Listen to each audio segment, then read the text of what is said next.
Bonjour Daniel Tournez, vous conduisez la liste Saran pour tous, soutenue par le Socialiste, le Parti des radicaux de gauche et le mouvement des jeunes socialistes en 2014 à Saran. Quel est votre parcours militant? Mon parcours militant, depuis 15 ans, je milite dans l'associatif, le syndicalisme également, depuis l'âge de 25 ans. En tant qu'associatif, le dernier sujet qui est un peu important ici sur le secteur et pour lequel on connaît pas mal au niveau du conseil régional et du conseil général, c'est l'ouverture de Star 45, l'ouverture de la ligne Orléans-Châteauneuf. Avant ça, j'ai travaillé dans les associations de consommateurs.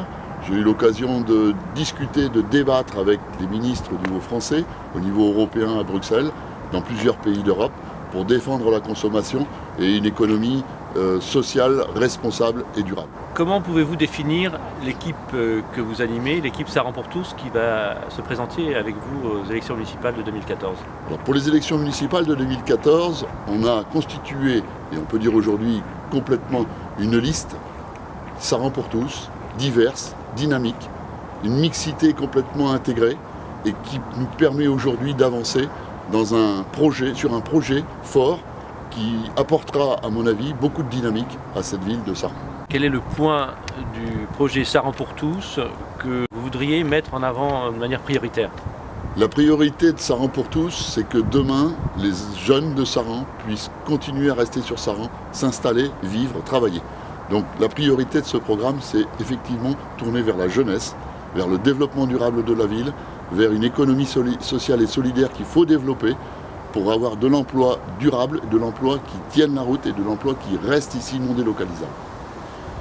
A l'inverse, quel est le point faible de la commune de Saran aujourd'hui? Aujourd'hui, malheureusement, on a beau regarder autour de nous, on a fait les porte-à-porte, on rencontre les Saranais et on se rend compte que malheureusement, on s'enferme dans une ville dortoir. On a peu de commerce de proximité, on a une Nationale 20 complètement avec de la grande surface qui concerne le nord de l'agglo, qui est bien intégré dans l'agglomération, mais qui ne concerne pas les Saranais. Les Saranais ont besoin d'autre chose, ils ont besoin d'une vie forte de quartier, ils ont besoin d'animation, ils ont besoin d'emploi sur Saran, ce qui nous manque de plus en plus, et à côté de ça, on n'a que des friches industrielles. Une des caractéristiques de la commune, de la municipalité actuelle à Saran, c'est son opposition assez systématique à l'agglomération. Si vous êtes élu maire, comment envisagez-vous votre relation et la relation de la municipalité avec l'agglomération et les autres communes de l'agglomération? Il faut changer ça. La place de Saran dans l'agglomération n'est pas celle qu'elle mérite. Une commune de 15 000 habitants doit prendre toute sa place aujourd'hui.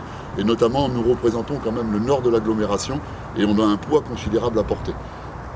Demain, on doit pouvoir, grâce à l'agglomération et avec beaucoup de conviction que devra apporter la liste Saran pour tous sur ce sujet, développer tout le pôle économique de Saran, y compris en matière de santé. On a Aureliance, mais c'est pas tout. On a besoin aussi de médecine de proximité. Tout ça, on doit le développer. Avec Saran pour tous, avec vous, donnons ensemble un nouveau souffle à Saran.